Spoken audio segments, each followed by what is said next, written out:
Very good morning to 7 a.m. on Thursday, September 25th, 2025. Welcome to ONNJ Mornings. Ken Rosato here. And believe it or not, it is Thursday, the 25th of September. Straight to meteorologist Mike Favetta. He has the full Garden State forecast for us. Good morning to you, Mike.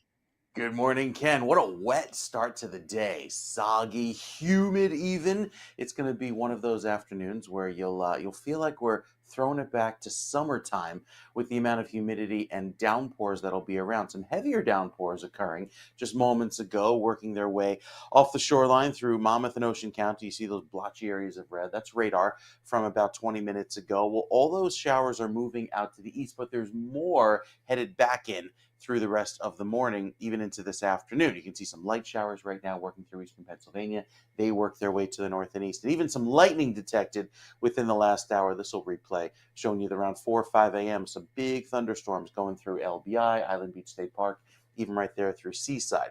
Well, as that moves its way eastward and we try to welcome fall, it's still going to feel like summer today, especially with the high humidity and temperatures that start off in the 70s right now, bringing back the warm weather. You notice how every day it's been warmer and warmer and warmer. Well, today we are 11 degrees warmer than this time yesterday in Toms River, 9 degrees warmer than this time yesterday in Morristown, and the humidity is high, almost feels tropical across New Jersey with those dew points. So here's a look of the radar overnight. Had a few thunderstorms come through the early morning hours, and now looking at another round of those warm, gusty winds from the south today, just helping to fuel more of those showers and storms into this afternoon. Could be upwards of 24, 25 miles per hour with irregular winds. There will be some embedded thunderstorms that could even have higher wind gusts. That's certainly likely into the end of the day. Again, think of a typical summertime pattern. This is not normal for, excuse me, for this time of year, especially this late in September. Looking ahead through the end of the afternoon, we have another round of storms come through this evening. The embedded shades of purple there show the intensity of those storms that could come on through. And yes, there's the potential for the gusty winds, maybe the severe threat as well as these work on by. And then by the end of the night into tomorrow morning, we see the last of the showers push through and we start to clear out by tomorrow afternoon. So today is really the wettest and the stormiest day of all. We're back to the clear sky and drier weather comes Saturday. It'll look beautiful for Saturday morning, and then Sunday should stay clear as well, with most of Saturday night starting to clear out as that front sags its way southward. Have some showers offshore, but beyond that, Sunday looking nice and dry to start. Maybe the afternoon could bring back a quick passing shower threat with some weather offshore. But beyond that, looking drier as the week goes along in terms of humidity. Just keep in mind it is muggy today, it is humid, have some storms around. Saturday and Sunday starting to clear out throughout the afternoon with those temperatures well above average even into the weekend. We'll let you know if there's any fall-like weather coming up on the 7-day, Ken. Those details with your next weather update in a few minutes. All right, Mike, thank you very much. Appreciate it. 7:03 is our time. We have a temperature of 71. It is soupy, sticky, yicky, yucky. In fact, for this, I agree with Pam, our director, who always says, Ken, we want fall. We want the cool fall. Normally, I would say, I like the hot summer. But 71, when we're like three-fourths of the way through September, at this hour of the morning, it's sticky. It's sticky. In fact, it's funny, my indoor and outdoor temperature is both the same, 71.6 in and out right now. In terms of traffic, we have flooding. Route 35, both directions north of Arnold Avenue in Point Pleasant Beach. All lanes are closed. That's in Point Pleasant Beach. So down the shore, they had a lot of rain, a lot of flooding. So just understand that if you're down in that area, you have a mess right now. Route 35, again, north of Arnold Avenue, Point Pleasant Beach, all lanes closed. Crash on the Garden State Parkway southbound north of exit 142, I-78 in Hillside Township. The right shoulder's blocked. And we have a crash on the Garden State southbound, south of 136 Stiles Street in Cranford. The right shoulder's blocked there. Another problem on the Garden State, northbound south of exit 163, which is Route 17 in Paramus with the right lane blocked there. Over to the New Jersey Turnpike, disabled tractor trailer on the Turnpike northbound, north of Interchange 2, which is Route 322 in East Greenwich Township. The right shoulder is blocked. So that is up in, I believe that's up, East Greenwich Township would be Connecticut, but it's impacting the whole Turnpike going down. That's why we're giving you Connecticut. There's a crash, also another one on the Garden State. Wow, this is southbound north of 147 Clinton Avenue. And that is by Paramus, Route 17. Let's see, right? No, I'm sorry, that's a different one. Boy, we got a lot of stuff happening, folks. That is southbound 147 Clinton Avenue, and that is in East Orange, 2 right lanes blocked. That's the one we're talking about. We also have issues at the Lincoln Tunnel. If you're making your way into the GWB, the Lincoln Tunnel, the Holland Tunnel, your best bet right now is going to be your Holland Tunnel. Remember, there's still a gridlock alert day in effect today, tomorrow, and all of next week because the UN Assembly, General Assembly, is in session. Certainly try to take mass transit if you're headed into Manhattan. You want to work from home if you can, but if you have to head in, certainly avoid the Upper East Side. Park way as far away from the Upper East as you can, and then try to make your way over using mass transit or using a cab or something, or walk, because for the next today, tomorrow, and all of next week, it's going to be a nightmare.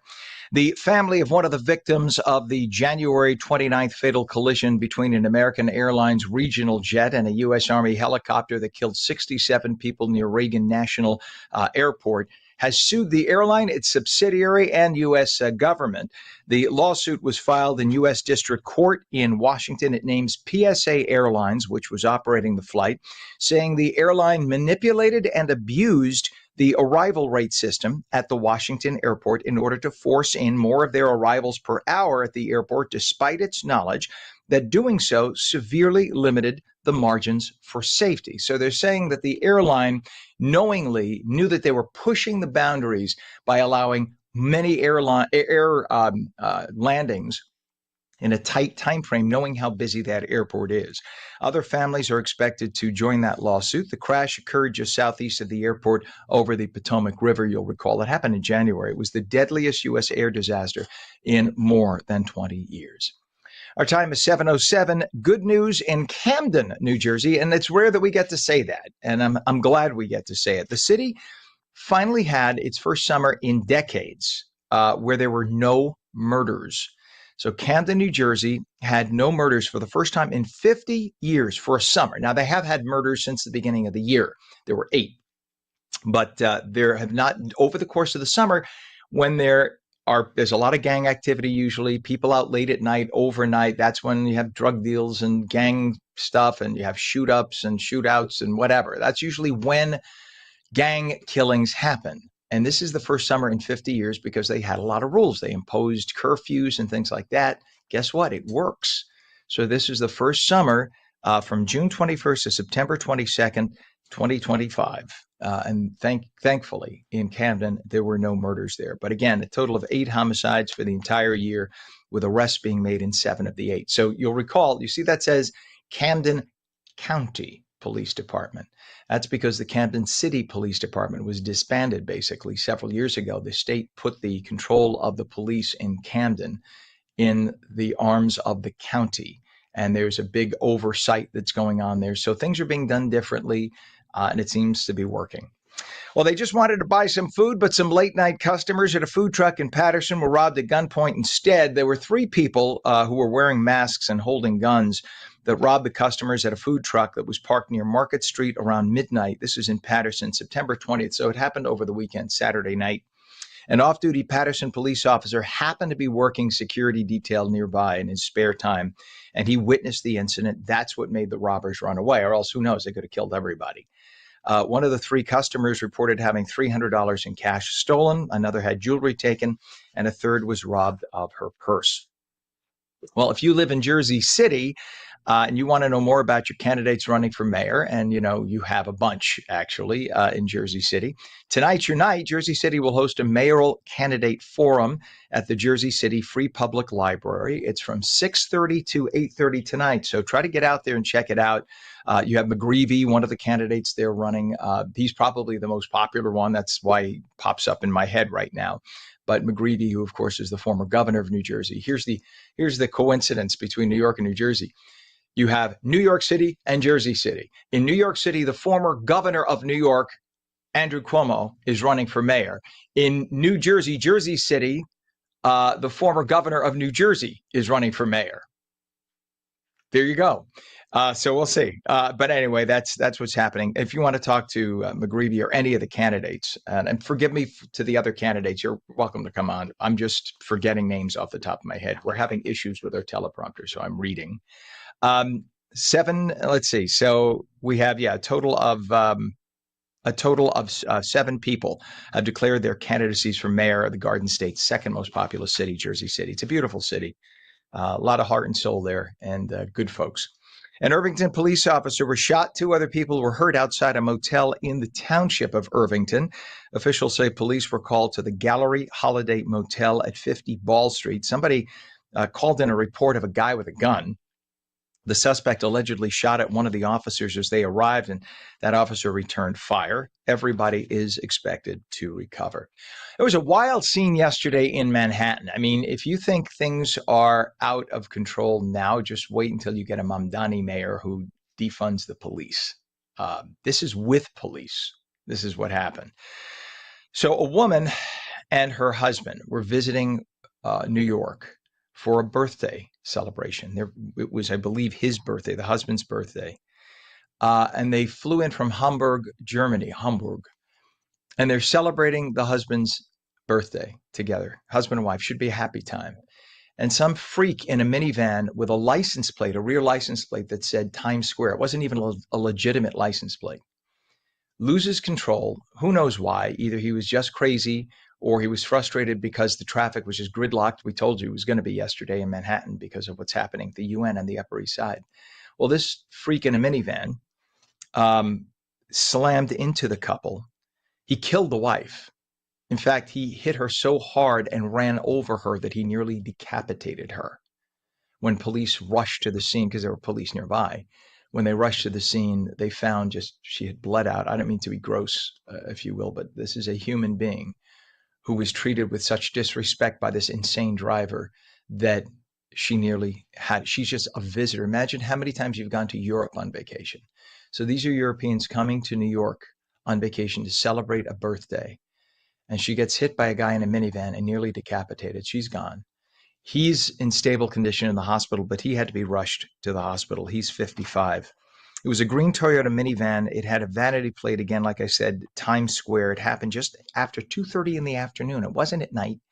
It wasn't raining. This guy's just nuts. It was at 5th and 40th, so right in the heart of Midtown. And it says that he suffered a fractured skull. He's at Bellevue and stable. The hit and run minivan driver backed up over the couple trying to get away. So he hit them and then backed up over them and then jumped out of the van, they said, and he ran a couple of blocks. Police saw this guy acting erratically. They got a radio call that he was in the area.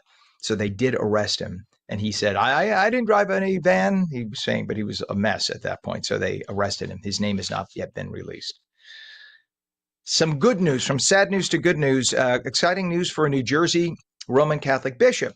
Pope Leo XIV has appointed the Bishop of Metuchen, James Hecchio. There he is, that's in younger years, looking very nice in his cassock. Our Bishop of Metuchen right there, for those of you in the Metuchen area. He is now going to be the Archbishop of New Orleans. For now, he has the title of coadjutor. What that means is there's currently an archbishop who is of retirement age. He's 75, and you're supposed to retire at 75. So this guy's going to live out through his 75th year and then retire.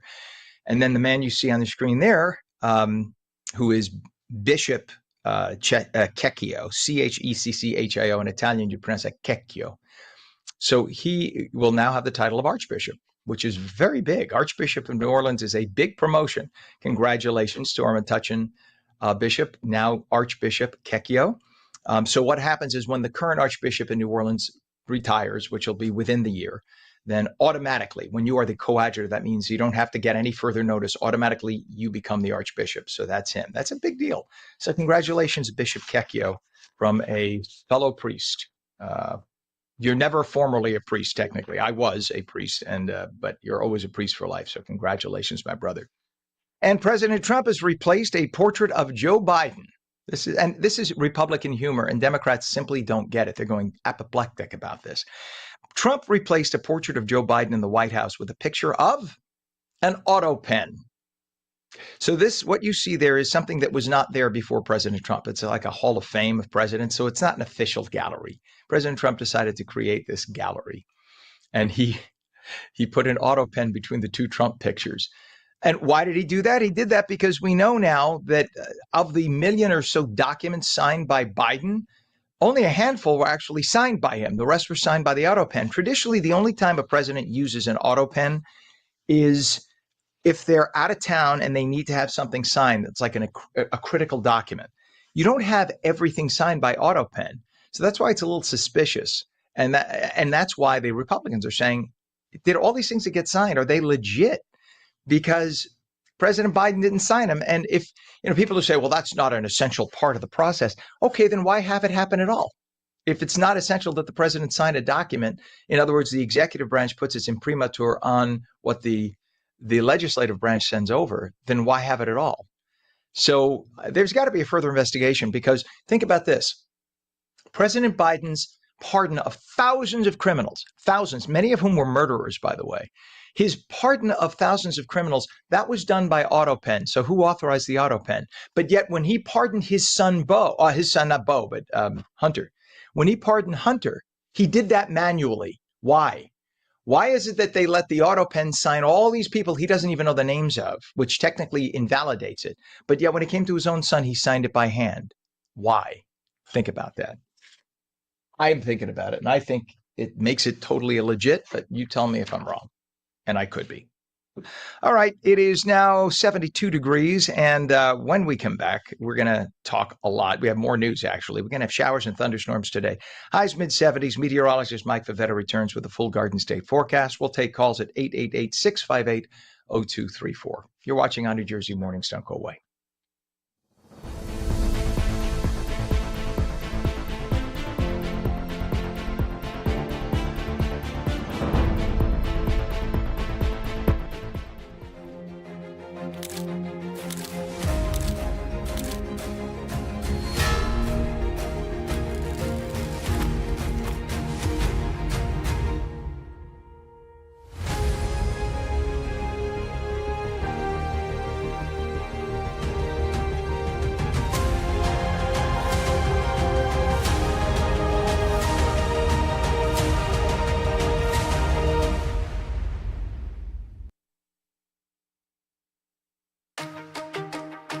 Hi, I'm Jeanette Hoffman, host of Energy Matters. Join me every night at 6 p.m. where we're discussing energy affordability, challenges, and solutions with stakeholders and elected officials. Join me weekdays at 6 p.m. on Energy Matters on ONNJ.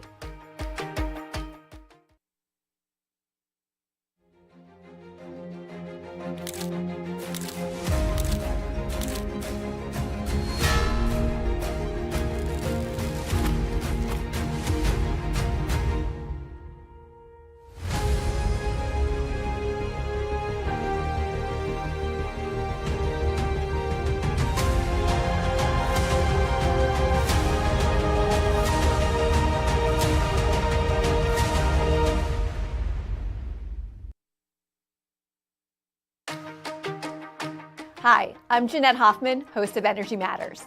Join me every night at 6 p.m. where we're discussing energy affordability, challenges, and solutions with stakeholders and elected officials.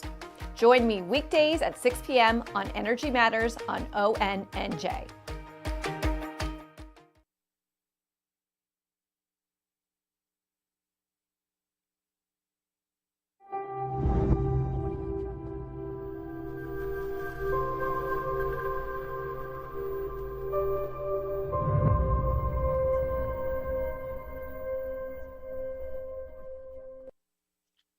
And welcome back to ONNJ Mornings for your Thursday. I'm Ken Rosato, 719, and we will take calls at 888-658-0234. Showers, thunderstorms today certainly is sticky.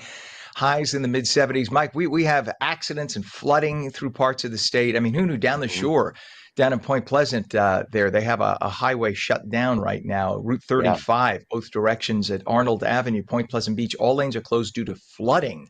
So you talked about it yesterday, and what do we got today? I'll shut up now. You tell us the details.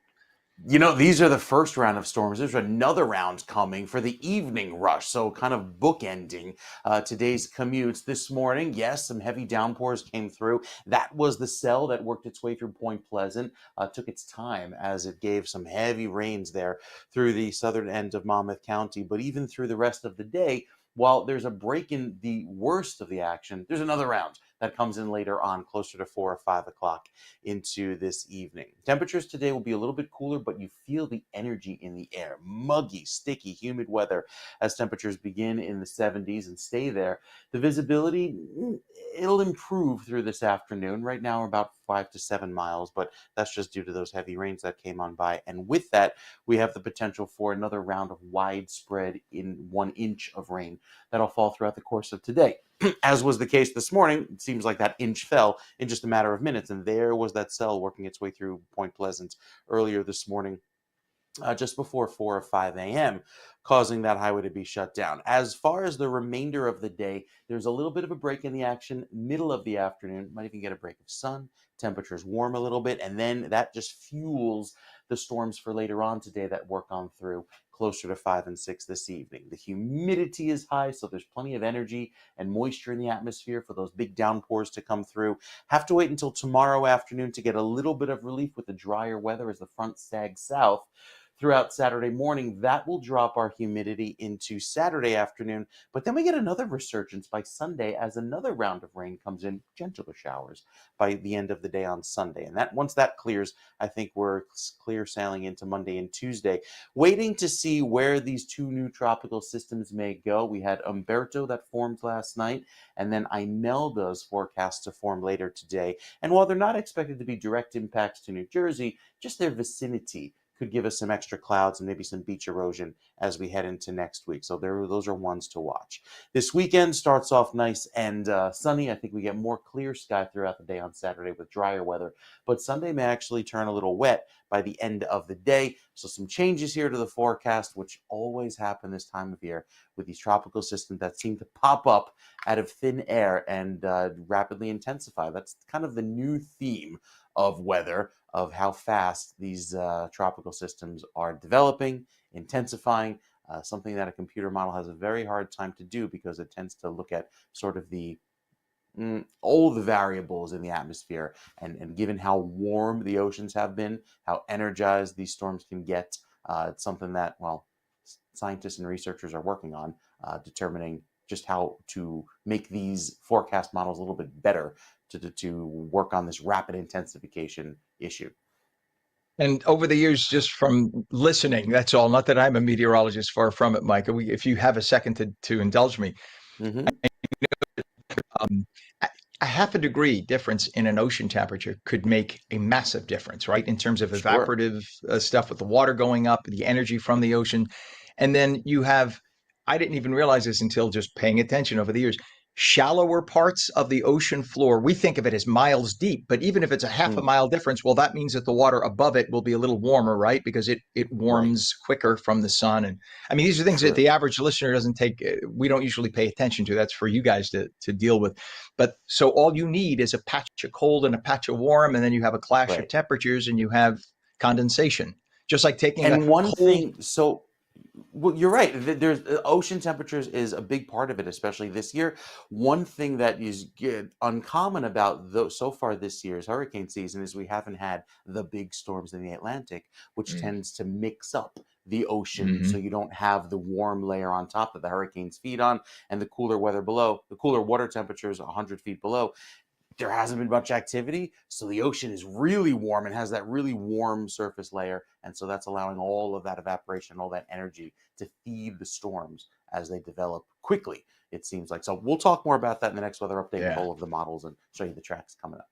Mike, I could talk to you for hours. I love talking to you about weather, and I love your knowledge of it. Thank you, sir, very much. We'll check back. It is 71 degrees. Just to give you an idea of what just Mike just said, like how many times have you ever gone into the ocean in Florida and the upper part by your chest? This is just an example of something that's 4 feet deep.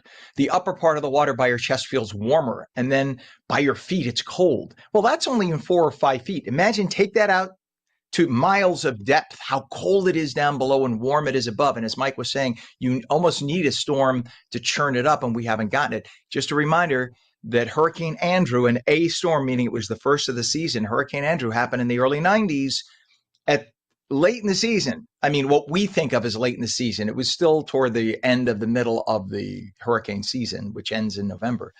But nonetheless, it can happen in October where you get a massive storm, and you don't want that. You kind of want a bunch of small storms to churn up that water. So anyway, in terms of traffic, we have issues up into the Garden State Parkway, a crash on the GSP southbound exit 9, way down south. They had some storms overnight and into this morning, as Mike said, and that caused some area flooding. So right now, 2 right lanes are blocked on the Garden State down south. Now, this is further up. This is exit 147, Pam? Yeah, I'm sorry. Yes, exit 147. So this is north, so mile marker 148.5, which is by exit 147. So you see there's an issue there in the right lane. We're not sure if that's a crash or a pullover.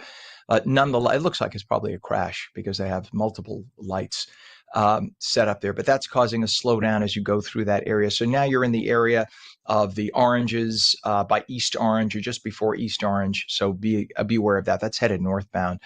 We also have issues on I-80 westbound west of exit 60, Route 20 in Patterson. That's usually a traffic-y area. It's even worse right now because of a crash there. 2 of the 4 lanes are now blocked. They're closed. And then your approaches to the Hudson River. Remember, we have an anti. We have. I'm a little confused right now. Excuse me, because I don't have my normal notes in front of me. But we have a gridlock alert day. That's what I couldn't think of. We have a gridlock alert day in effect today, tomorrow, and all of next week because of the UN General Assembly's in town, and it's causing nightmarish traffic in Manhattan. So try to avoid driving into Manhattan if you can. Take mass transit, work from home, and certainly avoid the Upper East Side. The approaches to the Hudson River, it's 20 minutes at the Holland, 20 minutes at the Lincoln right now, which is actually not bad. And the GWB upper and lower today, not good at all. It's been pretty good this week. I think you know what happens? A lot of people say, oh, you know what? We saw that the GWB was light this week. Let's venture in. President isn't in today. Let's venture in, and that's what you get. So now the upper and lower levels are giving you about 35 minutes to get across. Still lighter than it usually is this time, but heavy nonetheless. Don't try to drive in tomorrow and next week. Just do mass transit for another few days, please. I know it's a pain in the ass, but try to avoid that. In terms of news, at 7:27, a shooter attacked an immigration facility in Dallas, Texas yesterday. It was just about 22 hours ago from now. And you'll see there, those are anti-ice ammunition bullets that the shooter, that man right there, the alleged man who took his life, he shot one person fatally, shot 2 others who will survive, it looks like, and then took the gun and shot himself.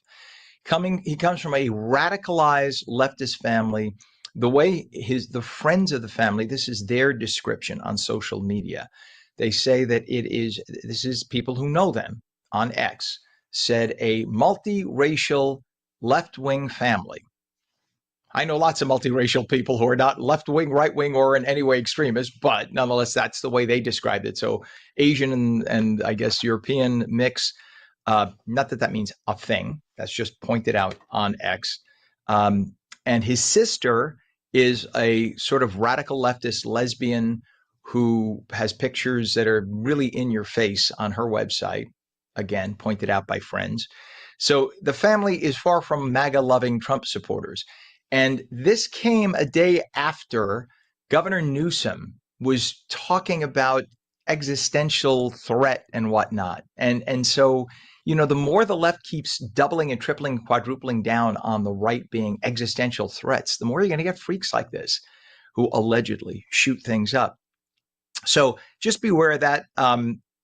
Trump noted that the administration has declared Antifa, and it's pronounced Antifa, not Antifa. We keep saying Antifa. It's Antifa because it's anti-fascist. So it's pronounced Antifa. Just a little thing on my part. Every time I hear people say Antifa, like it's a European word. No, it's anti-fascist, Antifa. It's been labeled a terrorist organization. So President Trump said he's going to sign another executive order this week to dismantle domestic terrorism networks, and Antifa is one of those networks, because it's apparently using platforms now to organize these people. You go to Reddit, you go to whatever that format is that seems that all the young rebels are using, Discord, and they're sort of mobilizing these people with these networks. So I think you'll see stuff being tapped down, nonetheless. So there was. Let's take the soundbite if we could regarding the bullets that were found. The evidence that we've seen from rounds that were found near the suspected shooter contain messages that are anti-ICE in nature. And so there you go. Those are the bullets that we showed you there. In fact, Kash Patel himself showed those bullets. He took those pictures and put them on social media so people can see.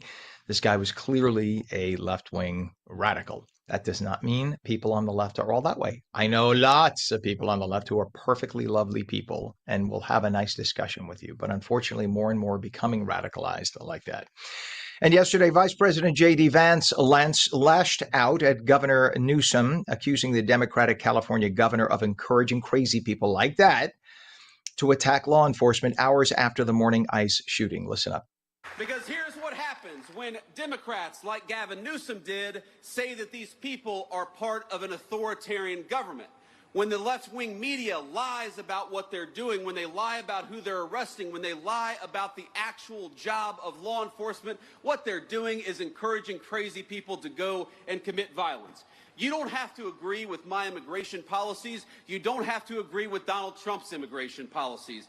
But if your political rhetoric encourages violence against our law enforcement, you can go straight to hell, and you have no place in the political conversation of the United States of America. So Vance's rebuke also followed Newsom's appearance on The Late Show with Stephen Colbert, where the potential 2028 Democratic presidential contender argued the Trump administration is an authoritarian government. Sure, this is riling up people to a different level. Look, we have to, we keep saying, well, don't say it's both sides. Yeah, both sides. Both sides. Stop screaming. Stop saying go to hell. Stop telling people to go take care of the existential threat. We need to just calm it down, sit down and talk. It's just getting out of control. I don't want to hear it on left or right. I just want everybody to chill out, have a conversation like we used to have. This is not acceptable. Well, a statue of President Trump and Jeffrey Epstein appeared on the National Mall. This happened in Washington, D.C. yesterday. It's actually, no matter what you think of the politics, it's actually a pretty good statue if it wasn't about the message. The White House told Time magazine, quote, liberals are free to waste their money however they see fit, but it's not news that Epstein did know Donald Trump. Donald Trump never denied that, by the way, because Donald Trump used to entertain him at Mar-a-Lago until he found out that the guy, Epstein, was stealing employees away and was messing around with young girls. And then he banned him from the club. And he says he never talked to him again after that. And there's no evidence that he ever did. But they were friends. He doesn't deny that. So this is sort of like, hello, Captain Obvious. We know this. Nonetheless, the statue's creator is not yet known. The statue was there legally. They got a permit to have it there for a day. That's what the permit allowed. And they let it stay there for the day. A lot of totalitarian governments would not let that stay there for a day if he's such a tyrant and a totalitarian. And then the minute it expired, it was carted off.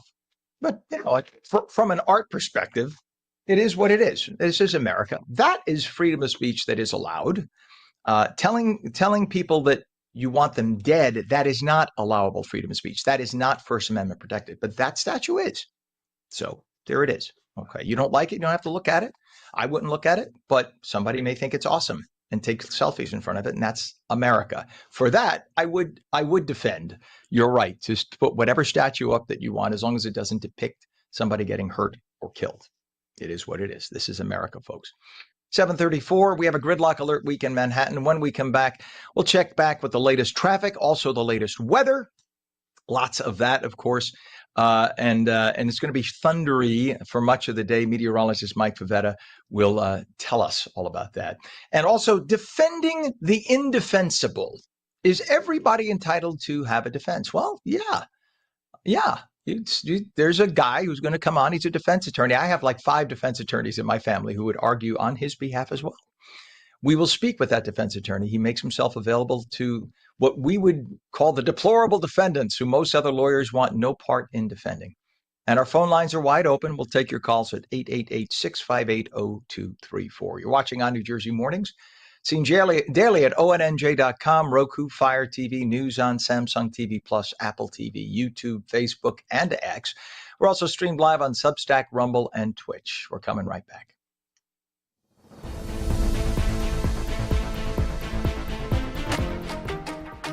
Hi, I'm Jeanette Hoffman, host of Energy Matters. Join me every night at 6 p.m. where we're discussing energy affordability, challenges, and solutions with stakeholders and elected officials. Join me weekdays at 6 p.m. on Energy Matters on ONNJ.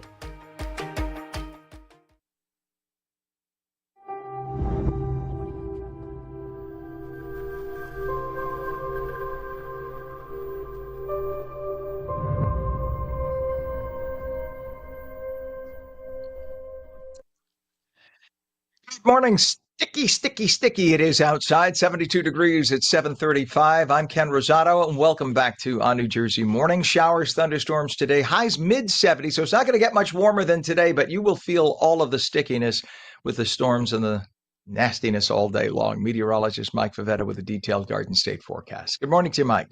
Good morning, Ken. Yeah, some heavy downpours happening right now across some parts of the state. I have the radar up to show you where the worst of the storms are. They're moving eastward right now offshore. But moments ago, in fact, just before 5 a.m., you look at the clock here, you see down towards Spring Lake, Point Pleasant, Maniloking. Look at the bright shades of red, even some embedded purple in there, showing how heavy that rain was that caused the flooding in Point Pleasant and closed down Route 35. This went through right around 6:30 this morning, dropping anywhere from 1 to even 2.5 inches of rain right there with these yellow stripes. A little one, again, further down the parkway, closer there towards Stafford Township. But you can see 2.1 inches back by Silverton, 1.4 inches in Point Pleasant, all falling within the course of about 45 minutes. So some heavy rainfall there. Staying in South Jersey, there's more rain on the way with some thunderstorms this afternoon as temperatures feel very warm in response to the humid weather. And of course, that southwesterly breeze. Equal days and equal nights. That's our equinox right there. Sunrise at 6:47 a.m., sunset 6:48. You notice that sun setting earlier and earlier. And bringing back that warmth through this afternoon, I think we get a bit of a break with the kind of volatility that's in the air. The next round of storms comes in later today. Speaking of storms, quick update on the tropics. We have Tropical Storm Umberto, which is spinning right there, but another system may develop as soon as later today. Right now, somewhere in this general vicinity near Haiti, that may become Imelda, the next named storm. At least there's a good opportunity for that. And it may actually influence the path of Umberto, as right now the storm is forecast to head up the coast, east of New Jersey, and work its way back. I'll fix the camera on that so you can get a better view. But regarding our storms today here for New Jersey, plan on a small chance of severe weather. It's going to be very isolated with the primary threat of gusty winds. There's even a 2% chance of a tornado, which is very small, but still notable given how unusually humid it is. And there's even a small flash flood risk for the northern section of the state as the slow-moving storms work their way eastward. So we had this morning's weather now moving out. I think through the rest of the day, we're pretty quiet. Have to wait till this afternoon for the afternoon sun to warm us up, those winds to get going. So you see some shades of purple and embedded thunderstorms up in northern New Jersey, and another round working through Salem County and even Cumberland County even this evening. That works its way eastward through 7 o'clock. So anywhere in that window of 5 to 7 p.m. could have some rounds of gusty winds, heavy downpours just in time for the evening rush. And that pushes out by tomorrow. Tomorrow afternoon looks a lot better. Cooler, a little bit drier. It'll feel more pleasant. Saturday looks wonderful, lovely dry weather with sunshine. And then we get another round of clouds by Sunday, maybe even a passing shower. I think the first half of the weekend is pretty dry. The second half could get a little wet once more as another round of wet weather moves up. And that's from the coast. Could be the influence of a little bit of tropical moisture that works its way through New Jersey by Sunday afternoon. So one to watch going into early next week. Beyond that, it just stays very humid until we get to tomorrow afternoon. There's the thunderstorms for today. Warm tomorrow, but drier. I think breaks of sun throughout the day Saturday. Another round of showers by Sunday afternoon. And then we start to clear things out. Oh, and look at that. fall finally arrives with a high in the 60s only by Wednesday. So yes, Pam, our director, very excited about that. Just had to wait a week, right? Patience. It takes time. Even through the points of southern New Jersey, I think we'll have some lingering sprinkles there, especially by Sunday morning. That's the better chance of rain for you, and that should clear out. Cooler weather, by the way, by next Wednesday in about a week's time.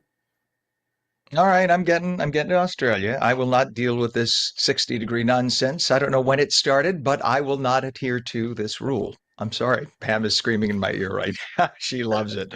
All right. All right, Mike. And just to reiterate what you were saying, Mike, again, I'm seeing flooding all over South Jersey now. Mm, Just beware. And as you said, we got another round of storms coming through. So right. anybody heading out on the roadway, give yourselves extra travel time or take mass transit and just avoid this mess. All right, we'll check back with you, Mike. Thank you very much. Appreciate it. 7:40 right now, 71 degrees. Brett Rosen is a New Jersey trial attorney who often takes on cases that others shy away from, defending clients already judged in the court of public opinion. So, you get these clients that we already report on in the news, and a lot of lawyers say, we want nothing to do with this guy. And Brett says, whoa, whoa, whoa. Everybody is entitled to an attorney. And Brett's work gives us a closer look at what it means to defend the unpopular and why. Good morning to you, Brett. Good morning, Ken. And Ken, I heard Mike say that we're going to have a tornado, so I wasn't sure if I just should do this in the basement or something like that. You're fine for now. He said it's a 2% chance, but listen, I don't want to tell anyone in case you hear anything funny. Just go. We'll survive. Trust me. Yeah, we don't want anyone getting hurt. But in terms of this, I have in my family 6 different attorneys. So, and I know that a lot of them say, it's just easier to take the check of a an ambulance or whatever. But you go out and help the people who others would say, why do I want to put my name with this person? Why do you feel that that is your calling, defending the so-called indefensible? Ken, I think it started at a young age. I think it has to do something with sticking up for the little guy, the bully mentality. Like Mhm. I kind of feel like with the government has all these resources, and I don't want to say they're the bully, but they're definitely the bigger guy. It's almost like a David and Goliath type of thing. And I think since a little age, I've always wanted to stick up for people and fight for the little guy. And when it comes to criminal defendants, they are the little guy. And in this system that we have, it's innocent until proven guilty beyond a reasonable doubt. So I think that's where it all really began for me. Yeah, I'm friends with him. I know you'll know the name when I say Arthur Aidala is a friend of mine, and I've made no secret of it. Over the years, we've been pictured in a lot of places, and he is one of Harvey Weinstein's attorneys, and he got a lot of the charges or the convictions against him reversed. Um, and he says the same thing. He hates seeing, and it's one thing if somebody's guilty, they're guilty, whatever. But it's one thing when people find you guilty. It's another thing when the public just piles on and says, "Well, if you're guilty of this, then you just suck as a human being and you need to die." And that's what I think tends to happen. So but it's rare to find the attorney like you who says, "You know what? Hold on, stop piling on. Let's find out. Let's actually go through justice and find out before we have this person hauled off and stoned in the public square." But that takes a special guy to do that. And a lot of people don't want to risk their own career and their own reputation in legal circles. Has that impacted you in any way, one way or the other, among, say, fellow attorneys? And do you even care about that? No, honestly, Ken, I don't care about that. You can think whatever you want to think about me, but at the end of the day, I think everybody's been in a situation, whether it's been at school, your family, where someone has pointed the finger and accused you of something, and it turns out that that was, a wrongful accusation. It's the same thing here. Even if they did do it or they didn't do it, this is a justice system that is set up where it's better to let 10 guilty people go than one innocent person stay behind bars. And that's what I really, Yeah. truly feel. How do you separate emotion from facts when you're dealing with folks? Because I'm sure there have been people that come before you, and you have to wonder at times, do I really believe this person or not? And how do you separate the two and make that judgment yourself before you take on that case? Ken, that's a great question. And the reason why that is such a great question, too, is that I have to be objective. when you're in trial, you have to get a little, I would say, emotional. You have to it's a little fire in your belly. But before trial, before anything, when you're analyzing a case, you have to be objective. You have to separate the facts out from the emotions. And even if this person is lying to me, even if they are guilty, they are still entitled to a defense. So it's very important for me when I am taking a case, I do separate emotions from facts. Britt, how has social media, this era of social media, impacted the way you can do your job? Because it seems like in 2 minutes, you could have people paint a narrative and put it out there, and then you have just mobs of people who don't know your defendant in any way, but all of a sudden they're coming to judgment. So there's a couple ways that you could kind of combat that. One of them is obviously not spinning the narrative, but also giving the other side. When it comes to criminal defense cases, you're usually getting the prosecution side, the victim side before you ever get the actual defendant side. And sometimes, you let social media, whoever, say, hey, hold on one second. You forgot this, or you forgot this point of view. But with social media nowadays, it really comes to when we're going to trial, and you hope that if someone has seen the case or read about it, that they still, if they are picked as a juror, that they still can come to the trial with a fair and impartial view and not biased, because that's the thing that will kill a case. Is these jurors are all tainted with bias. So it is tough, but if you could get an honest juror that says that, yeah, I read the case, but I could still be fair and impartial, and hopefully they are and will apply that, that's all I really need. Mm-hmm. And I think most people can be fair. People who can use empathy can be fair, as long as you. I always tell people, and I always tell people, like, I used to be a priest. That's why I say I used to tell people, put yourself in the other person's shoes. You may hate the person, what they've done in their lives, what they represent. Now flip it. If you were that person right now, and you have the ability to change people, you could have deathbed conversions, right? People have the ability to change. If you were that person, what would you want in a juror? And are you able to be that juror at that moment? So it's tough to find, as you said, but thank God for attorneys like you, because in our system, we need them. and there aren't enough of them. I appreciate that, Ken. You're I say 1 in a million when I hear that. So thanks. Well, only because they're in my family. I had literally 6, and they were all defense attorneys, and I've heard it all. So, and I think to the average person who doesn't have the sit down and the conversation, you don't understand until then. So, Brett, give everybody your website in case people, God forbid, need you. And I mean that, why I say it in that way. God forbid the day comes that they do need you, but they may. So how do they reach out to you? Ken, it's a little long, but it's NYNJ Criminal Civil ESQ.com. Or I'm sure if they Google Brett Rosen, defense attorney, I'm sure it'll pop up on the Google, right? All right. Hey, correct. Listen, I could talk to you for hours about cases. Let's do it again, please, especially if you're allowed to talk. If you're allowed to talk about cases that have passed, we would love to. Even if you speak in the generic, we would love to talk to you more about it. New Jersey trial attorney, good guy, Brett Rosen. Thank you for joining us this morning. Thanks for having me, Ken. Pleasure. You bet, Brett. It is 7:48. Pam knows we're going to forego the break, so we're going to check out the weather in a second here. Mike has his hands full because it is a crazy weather morning in terms of storms. He knew that it was coming. It's always, meteorologists could tell you 5,000 times the day before what's coming, and then the next day everyone says, "I had no idea it was going to rain today." Who said it was going to rain today? Mike did. He said we were going to get storms. So let's go straight to meteorologist Mike Favetta with the Garden State forecast. Good morning, Mike.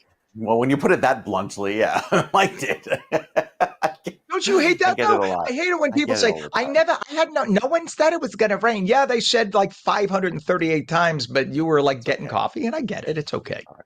I actually was. I was sipping my coffee and having my breakfast while you were mentioning, we're going to Mike. And yet it's the extra cup of coffee you need today. Ken, because you look outside and you go, can't walk the dog right now. There's some downpours happening outside my window. And yet that'll be the case into later on this afternoon with some very wet weather that comes through. Especially northern New Jersey could see some showers and storms once more after we had a round of rain earlier this morning. Now, this is all good news for the drought, which is still ongoing, but the drought is the reason why a lot of these areas are flooding so easily. The ground is very dry, cannot absorb that fast amount of water that falls quickly. That's even one of the cases I'm working on forensically. Oh, a heavy downpour fell in a certain location in New Jersey and rushed in and caused some damage because the ground couldn't absorb the water. So there you go. With all of the wet weather that's forecast for today, we'll likely see some more flooding concerns. Yes, it'll help abate that 1 to 2 inch rainfall deficit that we've seen across the northern part of the state. But still, the rain today, even though it feels tropical, it's not tropical in nature. What is going on in the tropics is this area that may develop into Imelda very quickly. In fact, it depends if the storm center makes it over the islands there. Typically, that mountainous terrain for Haiti and DR tends to rip those storms apart. But still, we have Umberto, which is taking its time, working its way westward right now. A minimal tropical storm, but is forecast to develop into a hurricane as soon as this weekend, and its track may be dependent on where the future Imelda may form, because when these storms are near each other, they kind of swirl around each other. It's known as the Fujiwara effect. So this track is very wide here. You see this cone of uncertainty. It spans almost 1,000 miles. That's because the Hurricane Center and meteorologists aren't really sure where Imelda may go. Again, future Imelda hasn't been named yet, but likely will later today. And so with those two storms interacting, that ultimately plays into what happens with our weather with some clouds and showers by Monday, Tuesday of next week. Looking a little further ahead, down into the end of the month, October looking warm, at least starting off that way. It may also start off a little bit drier than average for northern New Jersey, especially with less than average chances of wet weather. So I have the fall graphics all ready to go. Even though it doesn't feel like fall yet, I know, especially until we get to Saturday with drier weather and less humidity, temperatures still make it up to 77 degrees. Some more sun by Sunday, could have an early afternoon shower after a dry start, and then Monday and Tuesday starting to cool things off by the middle of next week. Wednesday timeframe is where it really feels like fall and will look very pleasant. So humid, sticky weather right through the Saturday timeframe down the shore, and then I think by Monday, Tuesday, with a little bit more humidity, kind of holding on for the end of summer. Fall really arrives about 10 days late down the shore with the highs in the 60s where we should be by next Wednesday, Ken. I think we need to pick up the phone and call Mother Nature and say, "Hey, what's the matter with you? Don't you know the calendar over here?" You have to use that accent, or else she doesn't understand. Mother Nature's real name is Maria Elena Doponuncho. I don't know if you know that, but that's her real name, and she sometimes gets sensitive about it. All right, Mike, we'll check back with you in just a little bit. We appreciate you, sir. Thank you. It is 71 degrees, very sticky, and again, we have, as Mike said, storms in parts of New Jersey. So depending on where you are, down the shore already had a big cluster of storms come through, and they have flooding. Northern New Jersey getting it in a lot of areas right now. So just to give you an idea, take a look at the Garden State Parkway. We have 5 different parts of the parkway that are like that right now. This area is up toward the northern part. So we're in the vicinity of exit 154, and you can see what's going on here. And this is a combination of volume and rain, and that's causing that. But again, depending on where you are, you can't go more than a mile before you run into traffic like that because of it. Down south in Point Pleasant Beach, because of overnight flooding, Route 35, which is a main thoroughfare there, is shut down. It's flooded out in both directions. So if you're down there, you're going to have a problem. And if you take the Hudson River approaches to get into Manhattan, because it's a gridlock alert week in Manhattan with the UN General Assembly in session, every approach right now is pretty heavy. The Holland and Lincoln tunnels are both 40 minutes in, and the GWB upper and lower levels, you'll see it's about a 45-minute ride in. That's a mess. Your lower level on your left, a little better than the upper, but nonetheless, as they're saying, 45 minutes, it looks like it might even be a little longer to get in at this point. Try to take mass transit through next Friday if you can, or work from home because of the UN General Assembly. It is 7:53 now, 70 degrees. And for those of you who are intrigued by magic, we have someone special for you. It is Ossie Wind, one of the most talked about magicians and mentalists in the world. Ossie has amazed audiences around the world, and his new show, More Than Magic, brings him back to the East Coast this fall. He'll be stopping here in New Jersey at the Vogel in Red Bank tonight. Good morning to you, Aussie Wind. Good morning, Ken. How are you? I'm good, thank you. I'm afraid talking to you because I'm thinking you know exactly what's on my mind and what I'm thinking You of next. I'm be afraid to talk to you. You I should be should, right? afraid. I should be. But no, I'm look, going to some put. people use the powers for the wrong reasons and purposes. I do it for a good reason. I'm trying to put smiles on people's faces. I'm trying to enlighten and brighten people's. Exactly. Yeah, I was going to put metal in front of my head. It has to be.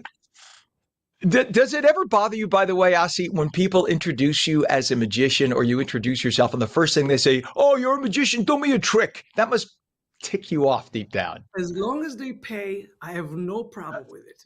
But no, but the truth is I'm a proud and happy magician who actually does magic, not because I'm motivated by money and fame. I do prefer to do magic to somebody in a restaurant who does not know who I am, does not expect to see magic, and all of a sudden you see a shift in their face.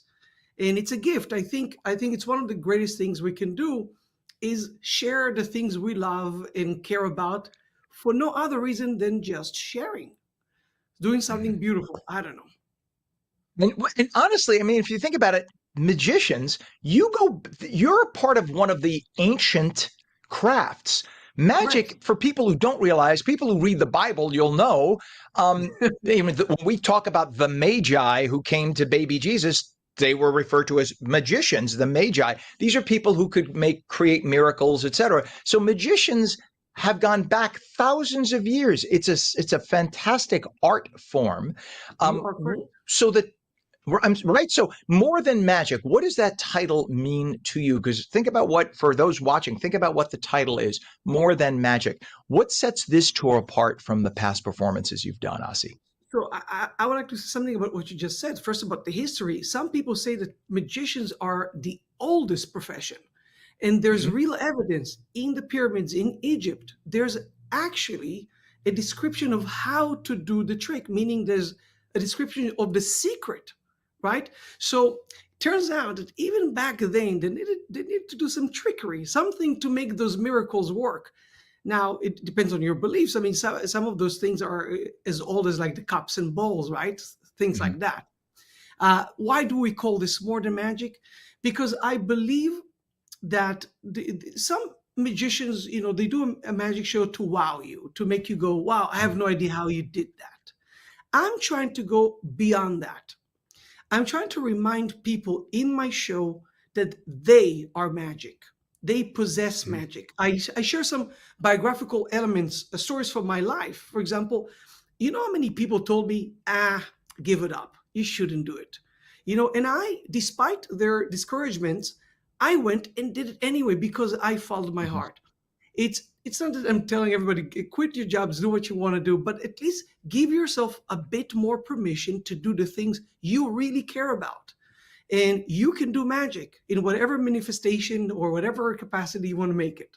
So that's why, I mean, that's part of it. It's biographical, it's personal, it's a reminder, a celebration of the human mind in an AI era where we are now worshiping a computer.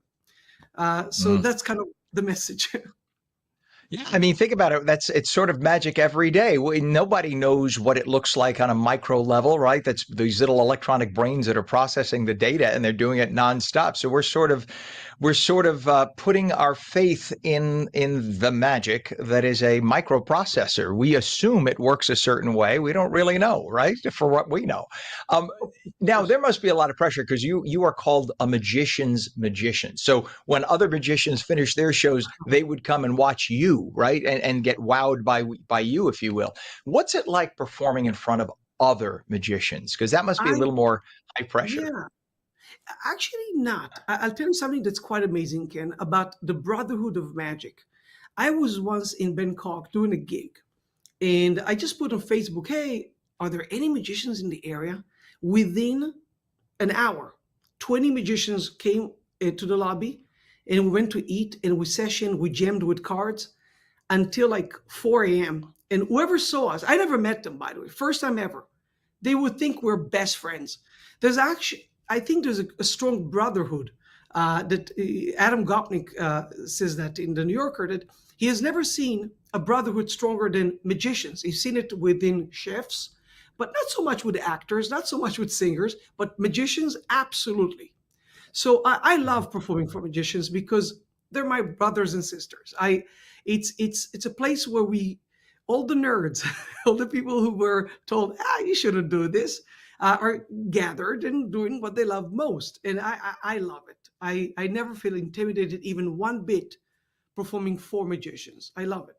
That's awesome. That's awesome. I just I could just see you all nerding out for hours and We love revealing or showing your techniques and your hand motions. It's artistic to watch the hand motion of a magician. It's like watching ballet. I always think of it that way because there is a beautiful art. of course. People who don't think about it, you must practice your craft over and over again to make it so smooth and look so reassuring. And a lot of it is look over here while you're doing something over here. And we all know that, but yet you do it so artfully and it's so wonderful. We need to see you. The show is called More Than Magic. It is tonight at the Vogel in Red Bank. The Magician's That's very, Magician, Ossie Wind. What's a website too if people get more information for you? it's very easy. If you see my name down there, nobody in the world Yes. has that name. So you just write ossiewin.com and my face will show up. Perfect. That's awesome. Well, listen, it was a pleasure and an honor to have you on. Have a great time tonight at the Vogel in Red Bank. Ossie Wind, thanks for joining us this morning. Thank you. You bet. It's so cool. I think everyone becomes a child again when you talk to a magician like that. It's such a fascinating thing that not everybody can do. In fact, very few can. It is 73 degrees, very sticky now at 8 o'clock. When we come back, the resurgence of vinyl. Kids and young adults are back to buying turntables and physical record albums. But why? Plus, we're going to take your calls at 888-658-0234. Lots of showers and thunderstorms today, so be ready for it. You're watching On New Jersey Mornings. We're back in 30.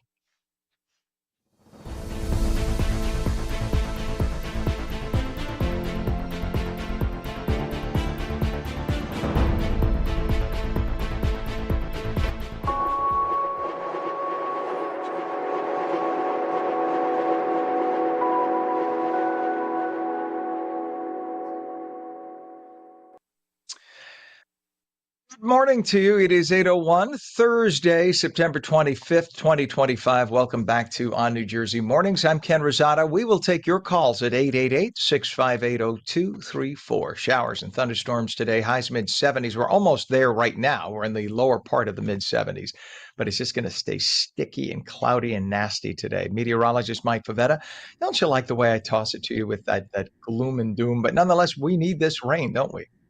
Yeah, it's a good soaking we get today. The rain is falling quite heavily in some areas, causing the flooding we talked about earlier. You'll get to that with traffic in just a bit. But look at earlier this morning. We'll start the clock here around 5 a.m.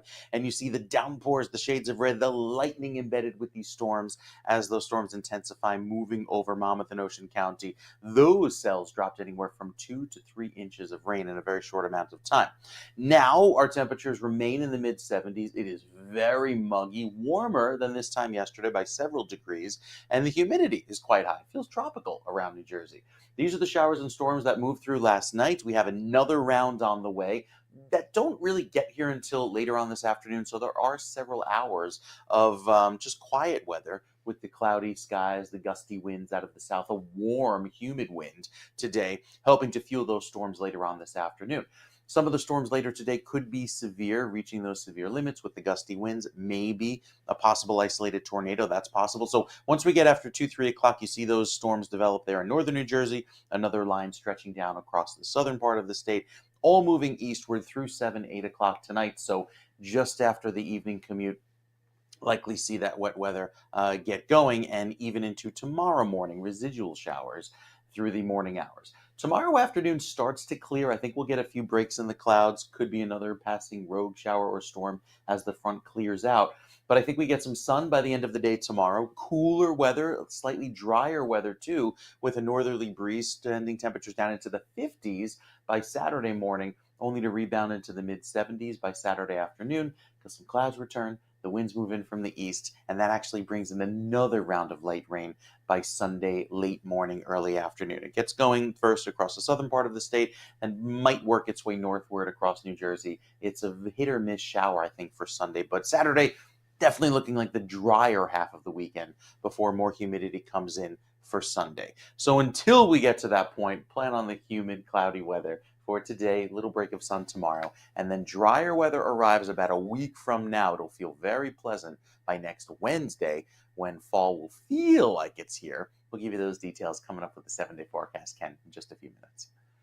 All right, Mike, thank you so much. It is 8:04 right now. We have a gridlock alert week in Manhattan as the UN General Assembly is in session. So please avoid driving into Manhattan altogether. Take mass transit or work from home if you can, but at least avoid the Upper East Side. What we do have to tell you about on the New Jersey Turnpike now, we have a disabled tractor trailer on the Turnpike northbound. This is north of Interchange 2, which is Route 322. If we could take the New Jersey Turnpike cam right now. There you go. So you see that. That is because folks are now trying to get into that part of the Turnpike. So this is more toward the southern part, toward Philadelphia, coming up toward the Turnpike. And what you have is, again, down in that part of the state, a disabled tractor trailer.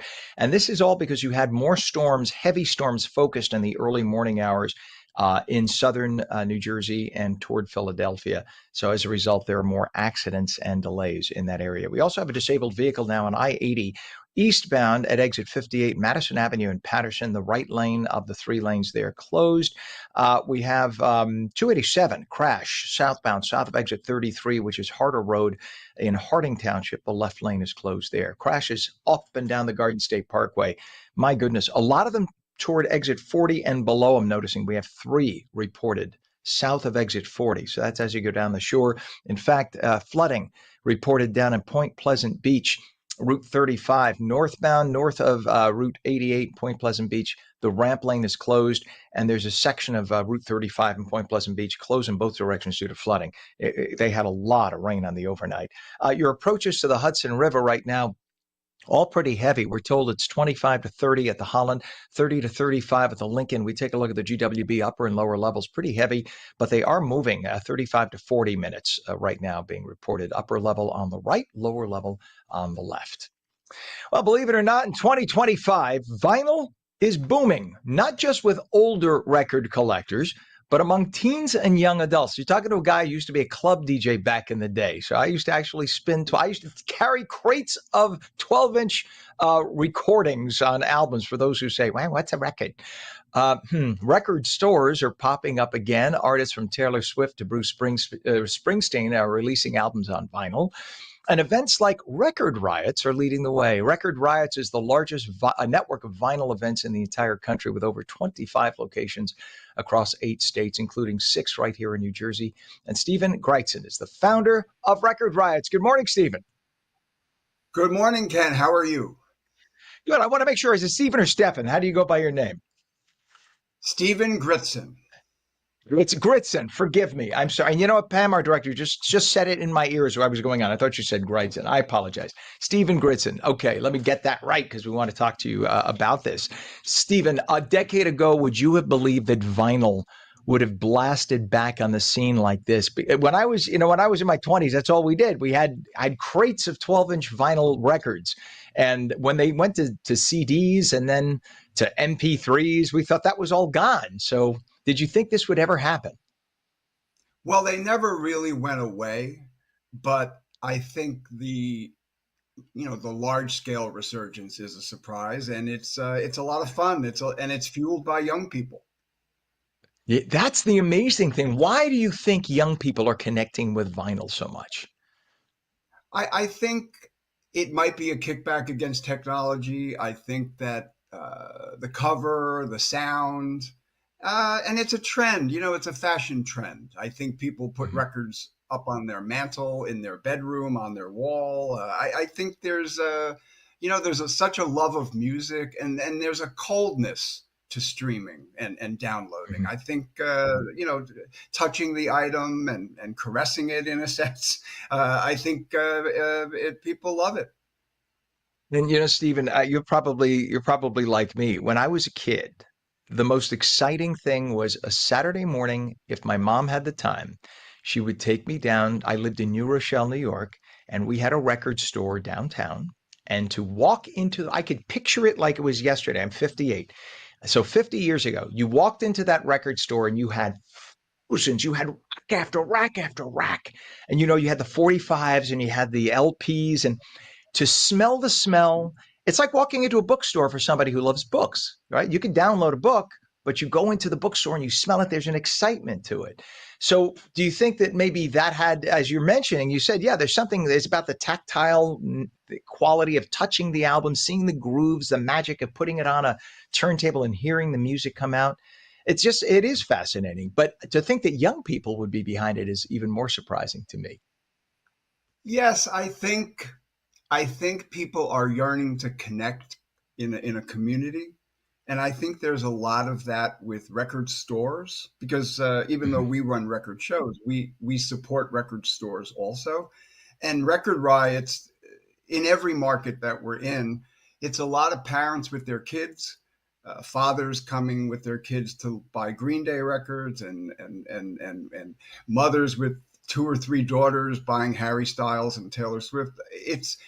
I think it is a yearning for community that maybe we're missing in parts of society. Yeah, that makes a lot of sense, Stephen. When you do your record riots, do you have both new records as well as collectibles that are sold? Do you do both at record riots? Record riots, we never know who's going to be there because it's Oh, multiple dealers in one room. It's 40 to 60 tables of records and CDs also. We never know who's bringing what, but there are dealers that specialize in new releases. So you can get the latest record that came out this week.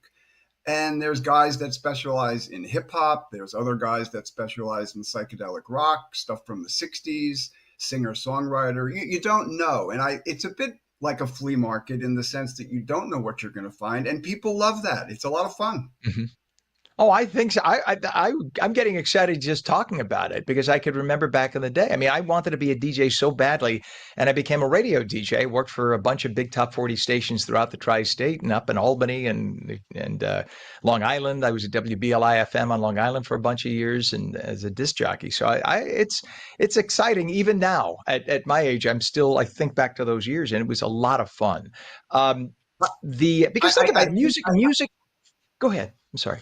no, I was going to say that I think you cannot overestimate or state how important music is to people. And this cuts across all ethnic groups, all age groups. I mean, the music you liked when you were 20, let's say, is so dear to you. And I think the passion comes out at these shows. And that's why we run shows in so many markets. We're actually up to 30 shows now. And the New Jersey shows are great. And I think we are in an era where people love events of all types. And Record Riots falls into that category. It's something you can do with your friends, with your girlfriend, your boyfriend, your family. It's family friendly. We play music. Sometimes we have other types of vendors. There's surprises. I mean, it's a very festive musical type of thing. And I think also getting people away from all the chaos of the world. You can kind of leave the politics at the door and come into the show and just I'm with you. and thumb through the records, and you never know what you're going to find. I've been doing this for 35 years and I still find records that I want. We just had an event in Red Bank. We have an outdoor event in Red Bank last week, and I found 3 records that I wanted that you would think I'd have them already. So that's the beauty of it.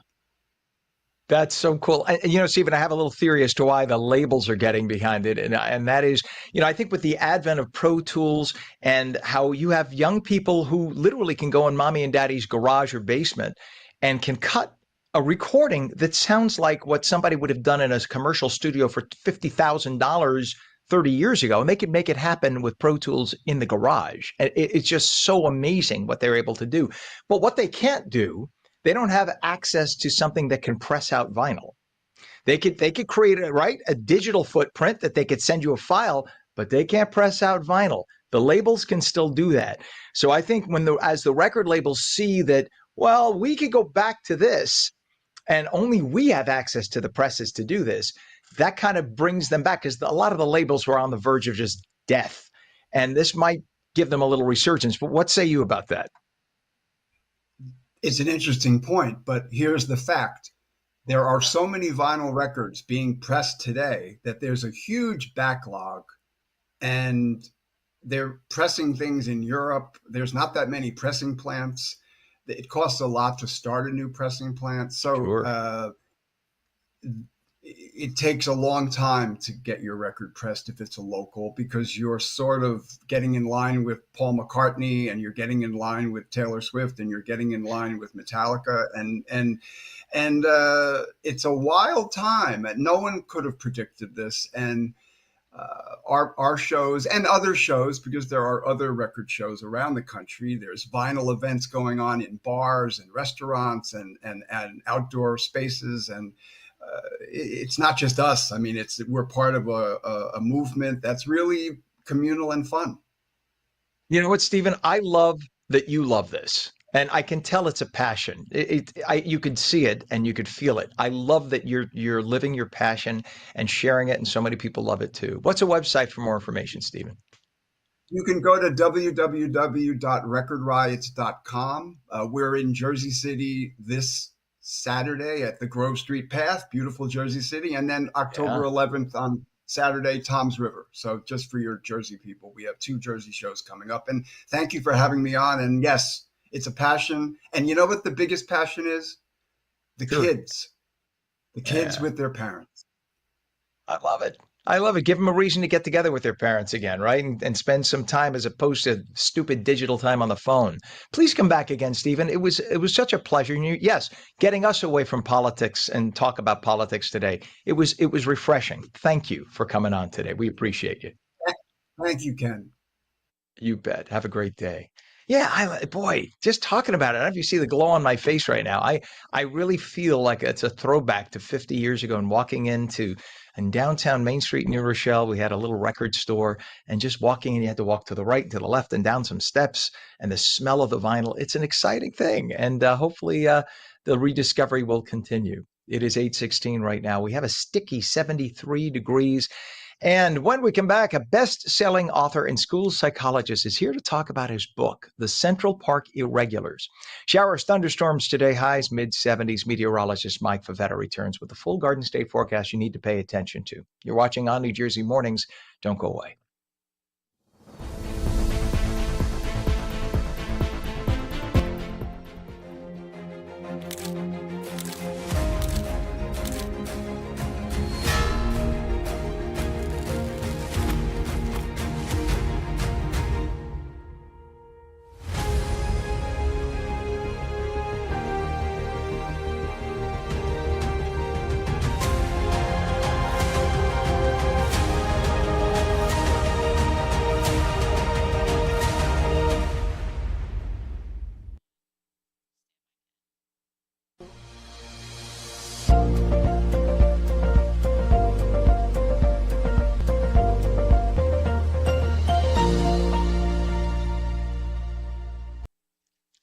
And welcome back to ONNJ Mornings. I'm Ken Rosato at 8:17. We'll take your calls. 888-658-0234. 888-658-0234. Showers and thunderstorms today. Highs in the mid-70s. We're basically there right now. 73 degrees in northern New Jersey. It's 71 in Trenton. Straight to meteorologist Mike Favetta with the full Garden State forecast. It'll flooding up and down the state. That's right. But some people love a good rainy day, right? Especially if you get to work from home today. You've got quite a bit of shower activity from earlier this morning. Heavier downpours causing those flooded spots, and more rain on the way, already crossing the Delaware at this hour. So with the wet weather in the forecast this afternoon, we have another round of downpours later on today, probably after 3 p.m. That's where we could see another 1 to 2 inches of rainfall on top of what's already fallen. A little bit of fog developing there toward Long Branch, less than a quarter mile visibility visibility for you, some poorer visibility back across portions of northwestern New Jersey. And with the addition of the 1 to 2 inches of rain that's already fallen across some parts of the state, there's another ½ inch to an inch that'll happen later on today, with the showers forecast for the rest of the afternoon. So throughout the overnight, we had those rains come through, some downpours right there through Monmouth and Ocean County with the lightning. There is the potential for some thunderstorms today after 3 p.m. that could be severe. A lot of them are working their way off to the west right now and moving closer to New Jersey through the course of this afternoon. We have a warm, humid wind ahead of it, and that humidity is quite high, again, making it feel like the tropics around here through this afternoon. Tomorrow night, humidity starts to drop. It'll feel much more pleasant for Saturday in northern New Jersey, but as long as that breeze pushes in from the east and southeast throughout Saturday afternoon, it actually turns more humid again by Sunday with another round of clouds and maybe a shower. So beyond that, I think with next week's weather starting to look a little cloudy, we turn drier by Wednesday, Thursday timeframe. Again, all due to where the tropical systems may go, likely offshore by the middle of next week. But that will determine our wind patterns and our cloud cover for most of next week before we kind of firm up that part of the forecast. For the rest of this weekend, starting off warm, drier, and then a little bit cooler with some sunshine breaking through by Sunday, Ken. So overall, a decent looking weekend, not the, pretty humid, muggy, and gross weather you see outside right now, but I think we'll get some beautiful weather around here in just a few days. All right. Thank you so much, Mike. Appreciate you. And we do have a lot of issues on the roadways. Mike was talking about the storms up and down the state. So, I mean, we have an issue where we've been talking about this. We don't have the camera for this. This is down in the southern part of the state, but there's flooding on Route 35. They've now reopened part of it. This is down in Point Pleasant Beach. So flooding on Route 35 northbound, north of Route 88 in Point Pleasant Beach. So now the ramp lane is closed. So they've been able to reopen part of the road. For most of the morning, the roadway was entirely closed, and Route 35 is an important roadway there in Point Pleasant Beach. We have a crash now. If we go to the Garden State Parkway, this is right by the northbound entrance ramp. You can see it's right by the tolls, or as Pam, our director, said, right by the little tolls. So we have an accident right by Little Tolls. So that's the ramp by exit 154, Route 46 in Clifton. You can see that shoulder is blocked there. So just beware of that. People are making their way around it nonetheless, it seems, being taken care of. We have a crash with property damage. Garden State southbound entrance ramp at exit 139B, which is in Union Township. All lanes are open, but again, causing issues. Pam, if you could bring up I-80, we'll do this live on the air. Of course, now I lost which one it is, Pam. We'll find it. Yes, do the Madison Ave, please, if you can. Thank you, Pam. We're talking in the ear. So we have right now I-80, and this is through the Patterson area, right through Patterson. You can see just a buildup of traffic there, but we do have a disabled vehicle on the I-80 eastbound by Madison Avenue in Patterson. It's exit 58. The right lane is closed. So as these people just make their way past that camera shot, that's why the right lane, or where the right lane is closed there. 287 southbound, south of exit 33, Harder Road, Harding Township. The left lane is closed as well. So a lot of accidents.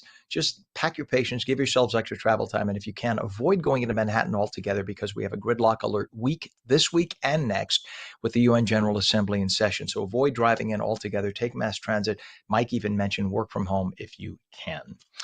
Paul Cicchini is a best-selling author and a school psychologist. His new middle-grade mystery, The Central Park Irregulars, follows two siblings who move to New York City and uncover a crime in Central Park. It's a fast-paced story about friendship, problem-solving, and uncovering secrets in one of the most famous parks in the world. And Paul joins us this morning. Good morning to you, Paul. Good morning, Ken. How are you? I'm good. It's a crazy travel day, but we're going to unwind and talk to the psychologist now about this. This is great. Should I be calling you Dr. Cicchini, actually? No, I'm not a doctor. All right, but you are a school psychologist, right? Yes. You work with young people with their stresses. Been doing it So for how did 25 years. That's quite a career. How did the idea for the Central Park Irregulars come to mind? Well, when I write, I pull things from all sorts of different sources. I'm a big fan of Dan Brown and his mysteries with Robert Langdon. And in those stories, Robert Langdon travels all over, he globetrots looking for clues to solve his mysteries. Well, I also wanted to do something like that for kids. And whenever I go out to do like book tours for some of my other books, I like talking to kids. And I talk to kids every day in my practice. And some of those kids are in the middle grade area. And some of them have said to me, I like your books, but they're really not for me. That could you write something for my grade level? And I said, you got it. What kind of thing do you like to read about? And many of them said mystery. So that was my challenge, to write a middle grade mystery. I've written for adults. I've written for young adults. I've even written things like curriculums for character education and things like that, but I've never tackled a middle grade mystery. So that's how Central Park Irregulars came about. We're also big fans of Central Park. We have friends who are in the theater, and we are big fans of the theater up in New York. So one time we were meeting one of our friends up there, who's a Broadway performer, and he said, let's go to Central Park. And immediately my wife and I really fell in love with the place. It's a fantastic place. Yeah. It's one of the only places in the country where you have everything from lakes to dozens of baseball fields to a zoo and even a castle there. And that's some of the things that I was able to work into the book. For 20 years, I literally worked a block from Central Park, and we used to go there for lunch all the time. So it's just a treasure. I don't think Manhattan could be the same place without Central Park. It is literally everybody's backyard, because you don't have a backyard in Manhattan. That's the magic of that place. So you were able to research this in a way that most people couldn't, and it's such a niche thing, as you mentioned, middle school, that age group. Most adults wouldn't have the insight, but because you work with that age demographic, you did. So your main characters are tweens, and they're dropped into a grown-up mystery. So why did you center on those kids? Was it just specifically because you were asked, because you could still have a mystery that kids in that age group would kind of gravitate to without having the characters be those kids, right? Well, yes, but I do work a lot in middle schools, and right now, my granddaughter's of that middle school age group. So I also wanted to do something for her as well. So I understand that voice of middle graders. I listen to them talk all the time. And the book is getting great reviews. And one of the things that some reviewers are saying they think is really cool is that my characters talk like real middle graders. I love that. So you sort of channeled your granddaughter, I'm guessing, or channeled the kids who you talk to on a daily basis. Mm-hmm. Both, yeah, definitely. That's fascinating. Fascinating. And yes, I mean, I can't think of another book that focuses on that demographic, really the tweens. And that is such a time in life when kids are going through such emotional upheaval and turmoil, because they're not adults, but they don't want to be treated like babies. And they're kind of sowing their wild oats at that time, so to say, but they're kind of paving their own way into adulthood. Absolutely. One of my passions as a school psychologist is character education and social emotional learning. I'm actually certified in social emotional learning. So whenever I write, I want to try and sneak some of those things in there. So I steal a little bit from Dan Brown in that I want to educate my readers as well about history and about the history of places like Central Park and how cool that is, so that hopefully someday they'll visit it. But I also sneak in lessons about getting along with other kids and being tolerant and working together and being honest and being a good citizen and all those things that are cornerstones of character education. Love that. So what are you hoping specifically that readers take from this story? Is it that they leave with that education, or that they maybe expand their minds a little bit to learn more about the world around them?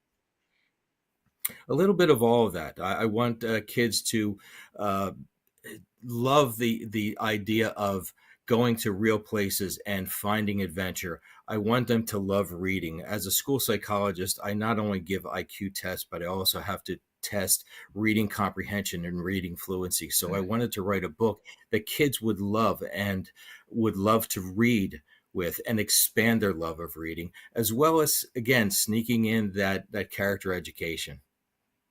And how did being a New Jersey person influence your writing? I grew up in around the Philadelphia area. I grew up in Drexel Hill, and always been a big Philly sports fan and things like that. But I wound up falling in love with somebody who was from Vineland and moved here about 30 years ago. And I've been a very, very avid South Jersey proponent ever since. In South Jersey, listen, I'm in North Jersey. I come from lower New York State. South Jersey is a beautiful world unto itself. For people in North Jersey who've never traveled down to the southern part of the state, it's its own thing. And I mean that in the nicest way. It is a beautiful, beautiful part of the state that too many people from the north don't explore. And I know a lot of the folks in the south are happy we don't come down and explore. You like it like that. It's a great part of the state. And Philly itself is just an awesome city, but there is that dividing line. It's like if you're from Trenton South, and notice I said Trenton, not Trenton. If you're from Trenton South, you are Philly, and if you're from Trenton North, you're New York, and that's sort of like the dividing line of for New Jersey. But it is a beautiful part of the state, and I can understand the influence there. So, have you loved living in New Jersey in the years you have? Absolutely. It is Well, a fantastic place to be. I tell people that we're in Vineland. We're in such a great sweet spot because we're close to Philadelphia. We're close to New York. If we want to go down and see history down in Washington D.C., we're close to that, and we're less than 40 minutes away from the beaches as well. yep. Yeah, you really are in the perfect spot, and yet you're safe enough inland that you're not going to get flooding and things like that. So that's a good thing. It is a great area. What's a website to get more information? You can go to my website. It's www.paulcicchini.com. I'll spell my name PaulCicchini.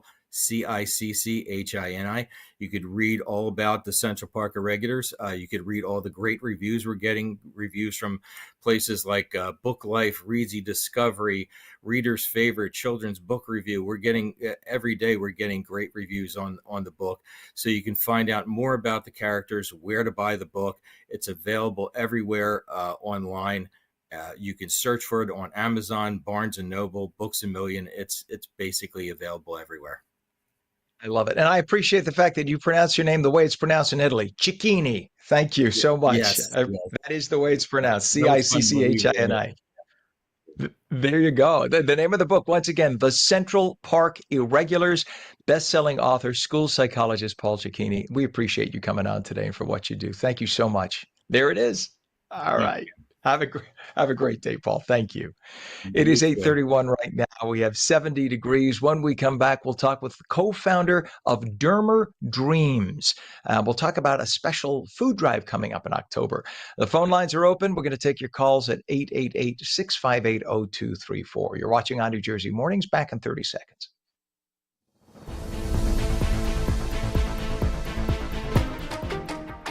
Hi, I'm Jeanette Hoffman, host of Energy Matters.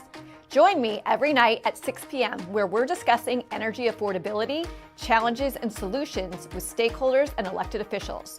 Join me weekdays at 6 p.m. on Energy Matters on ONNJ.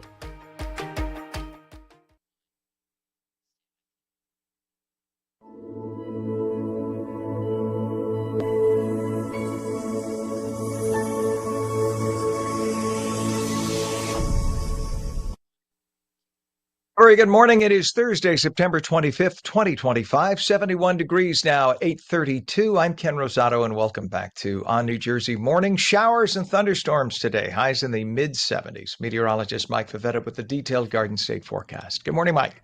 Good morning, Ken. We had some thunderstorms that came through earlier this morning. Another round expected later today. Heavy on the clouds right now. You see as the sun rises, all of that cloud cover working across the state. So with that, the radar lit up, showing some light showers now entering northwestern corner of New Jersey. More thunderstorms on the way for later today. And with that, I think we'll see another round of wet weather even down the shore. These were the storms that came through, causing the flooding along Route 35 in Point Pleasant with the 1 or 2 inches of rain that fell. You can see in these bands that came down, even a little further south down the Parkway over toward Bayville. You have all of this wet weather that moved eastward. So with today's weather starting off very muggy, very warm and humid. Temperatures actually warm up to 80 back over in Hamilton, 81 in Millville, and bring back that humid feel through this afternoon. We're running a few degrees above average in terms of our temperature. No records though, but there's a lot of wet weather to get through this evening after about 3-4 o'clock. That's our next potential for some thunderstorms, which may be severe, a borderline, that marginal severe risk, meaning we could have gusts up to 58 miles per hour in an embedded thunderstorm with the risk of winds. And yes, even a small 2% chance of a tornado. This is very isolated. Again, if that even were to occur, best chance of that happening would be the northern half of New Jersey with the flood risk. So as we head into later on tonight into tomorrow, you see the little break in the action midday. After 3-4 o'clock, you see the storms firing up again down the shore, even across northeastern New Jersey, and bubbling up here through 7-8 o'clock tonight. When we lose the heating of the day, we likely lose a lot of that punch or the energy that'll help to fuel these storms. So that will give way to some clearing by tomorrow afternoon, helping to dry us out for a beautiful Saturday. Saturday looks really pretty. I think it will be nice and dry, a few clouds to begin the day, but overall not as much of a humid feel in through the first half of the weekend. The trouble is, by the second half of the weekend, there might be some more clouds that return. Here's the front that protects us for Saturday, comes through, clears us out, and then the front kind of lingers off to our south, giving way to a little bit of energy offshore. That may move up in our direction by Sunday afternoon, promoting a few clouds and maybe a sprinkle by the end of the day. Nothing too much to worry about. But as far as the cool, dry, fall-like weather, it's still about a week away. It's going to be humid throughout most of this week, with the exception for Saturday, turning drier. Sunday has a little bit more muggy weather returning, as does the case by Monday and Tuesday. Have to wait until Wednesday to really enjoy that dry, crisp feel with the low humidity and lots of sun, because even at the shore, until then, it feels pretty humid. Even the better chance of rain for you by Sunday into Monday of next week. So, Ken, we're waiting. We're looking ahead. We're trying to find fall, but it's still running a little bit late. Let it be delayed by about 4 months, and then that way we'll just have winter be fall and whatever. We'll figure it out. All right, Mike. Thank you, sir. 71 degrees out, 8:35, and we have a gridlock alert week in Manhattan as the UN General Assembly is in session. Avoid driving into Manhattan altogether if you can, and take mass transit or work from home. But at least if you do have to drive in, avoid the Upper East Side, please. Some traffic to talk about, and we have lots of it. Let's go right now to the New Jersey Turnpike if we can. Let's do that first. The New Jersey Turnpike Eastern Spur southbound, we have debris on the roadway. It looks like they might have cleared it up. It was very heavy just a couple of minutes ago. Debris on the roadway at just north of interchange 15X and Secaucus by the train station, with a center lane blocked, but now it looks like it might be moving, just some residual delays. A lot of wet roadways and volume, so that's causing some issues. We do have a problem now on Route 35 down in Point Pleasant Beach. It had been closed for flooding altogether. It's now reopened, but they're saying that the ramp lane is closed northbound, and that is all from earlier flooding, Route 35 in Point Pleasant Beach. Garden State Parkway, we have a number of issues. This is a crash on the Garden State Parkway northbound, causing some volume there. You can see actually that might be clearing that up too. You have a police vehicle there with what is left of the crash in that middle area. But that was by Route 46 in Clifton, with the shoulder being blocked. Let's go to the Hudson River crossings if we can. The Lincoln and Holland tunnels are both about 35 minutes across. GWB upper and lower levels, both pretty heavy right now. We're told now that here's the upper level on the right, lower on the left. We're told that there's a disabled vehicle now on the lower level, and that's causing a left lane to be blocked. So you can see the lower level looks a little heavier on the left than the upper level. Nonetheless, it's going to cost you at least 45 minutes into Manhattan. Again, try to avoid driving into Manhattan through next Friday if you can. 8:37. Daniel Dermer is the co-founder of Dermer Dreams, an organization working to end hunger in our local communities. On October 26th, they are launching the first ever 100-yard food drive challenge at Rumson Fairhaven High School, with a goal of filling the entire football field with food donations, end zone to end zone. It's a student-led movement to tackle hunger across New Jersey. Daniel, good morning to you. Good morning. Thank you so much for having me. Yesterday, I just finished presenting to 800 students at Rumson Fairhaven High School, and when I'm done with you today, I'm on my way to Howell to present to about 500 more. So I am completely fired up to talk about the Dermer Dreams program and what our students are doing to combat the hunger crisis. I love it. And that's what a good positive thing to get kids to focus on with their whatever leftover time they have with their energy. This is brilliant. How does the 100-yard food drive challenge work? Okay, so our mission is simple. We engage students in the fight against hunger. Our success has been that we tap into the drive, energy, and ingenuity of young teenagers who sign up for our program. Students use their creativity and their connections basically to design their own food drive. And on collection day, when they bring their bags to us, they receive community service hours between 10 and 20 hours of community service. So this year, basically, I'll describe quickly the Neighborhood Captain program. As you go to our website, we have drop sites actually across the state. Our main drop site I'm going to talk about is the 100-yard food drive challenge at RFH Rumson Fairhaven High School, but we also have drop sites in Howell, Montclair, New Jersey, and South Egg Harbor, New Jersey in the south. The way it works on the website is you would pick your drop site location, and the weekend of October 12th, we deliver to your doorstep at your home 100 beautiful Dermer Yellow Dreams donation bag, food donation bags. And the student's job is to create this little plan of action, a business plan. We give them a document, say, create your plan of action, and they have to use these ideas to go out and fill their bags. For example, they do Venmo campaigns. They use social media. They give bags out to their friends, to their coaches. They may give them out in their community. And their job is to put their business plan together so they can deliver us as many bags as possible. And what's happening this year is the students that are going to select Rumson Fairhaven High School, we have set the largest challenge to date after 10 years, the 100-yard food drive challenge. It's simple, but it's powerful.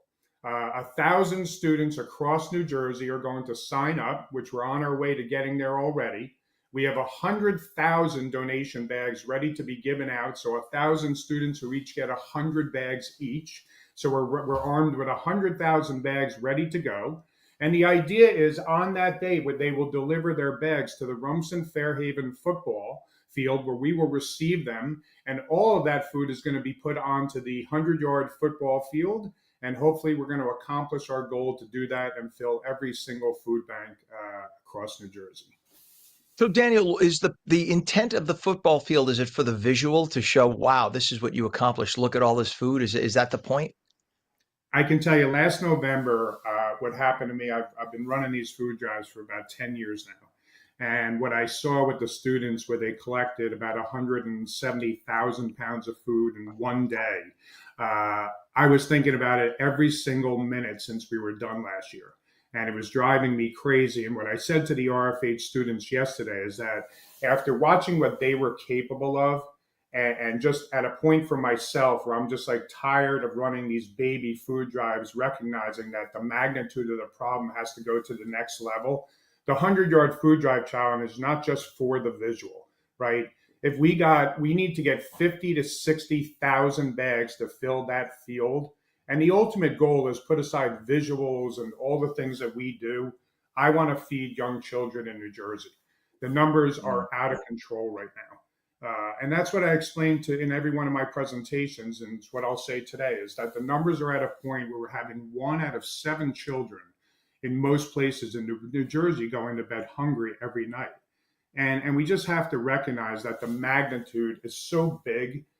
Hunger is the kind of thing we don't talk about this until it gets cold in a few weeks. And what happens is we spend a few weeks through Thanksgiving, right? We pass, we turn on to the holidays, we go into the new year, and you don't even hear it again for another year. We are at a level where it's no longer a problem. It's an absolute crisis. And if we don't start doing something about it, we're going to be we're already at a desperate situation. So forget about it. I know that, I'm sorry to step on you, but food pantry visits are up 92% in the area. So you must be hearing a lot from the families in the pantries because these pantries must be emptying out very quickly. I work all the time. One of our main donors, we have about 25 different food banks that we provide food to. They actually come on the day of the event. It's become so big that about 25 different food banks will be there. And as the food comes in, and it comes in from the parents, we actually we normally put it right back on a food bank truck. This time we're putting it on the field first. And then the football team is showing up at 5 o'clock. And along with the coach who's been so supportive, along with the principal down at RFH, about this whole program, they will be the ones loading the trucks until about midnight that night with us to be supplying every single food bank that we can. Yeah. So Food is hunger. I always like to say sometimes people are reticent to donate money. Sometimes they're reticent. Even they say they can't part with clothing. Food is the one universal. I don't care who you are. I don't care what your politics, because we all know what it feels like to be a little hungry, and I mean a little hungry, and we don't like it. The idea of another human being having no option to consume food at all is terrifying, and I think that hits a deep down nerve in people, or at least it damn well should. And that's why when it comes to hunger, I don't care who, what, where. Stop what you're doing. You need to die. When I go through about once a month, I go through the cans in my cupboard as I buy stuff, because you buy stuff, it's on sale. You buy 4 extra cans. Take those 3 cans and give them to your local pantry. Contact Dermer and donate this food. There are people who desperately need it, not as you mentioned in Thanksgiving, but right now. How can people get involved? What's a website for Dermer Dreams they can get involved with all this? So if you have a student, middle schoolers and high schoolers, you can go to dermerdreams.org and sign up on our neighborhood captain program. Again, you can pick your drop site across the state, but you're welcome to drive from anywhere to come down to the football field and meet me that day. And I will literally greet you, and we can walk your bags right onto your field. So that's number one. And then secondly, yesterday, my family started a GoFundMe page. We put in a decent donation, and the GoFundMe page is gofundme.com/DermerDreams. I think we're already in one day up around $10,000. And the idea behind the GoFundMe page now is to just make a plea to every person in New Jersey. I grew up in Freehold, New Jersey, in Bruce Springsteen country. And, I've loved this state from the minute I've started, and the fact that we have kids going to bed hungry like this every single night, I'm asking that if you could make a donation of $25 on our GoFundMe page, I promise you that I am managing every dollar of the GoFundMe page myself, where not one penny will go towards operations or anything. We've already linked with one of the food banks so we could buy food at the cheapest price possible. And we're going to take all of this money, and every single dollar is going to lead to cans and pasta and cereal that's going to end up on the football field, and it's going to end up in young kids' hands so they can go to bed and not worry about food at night.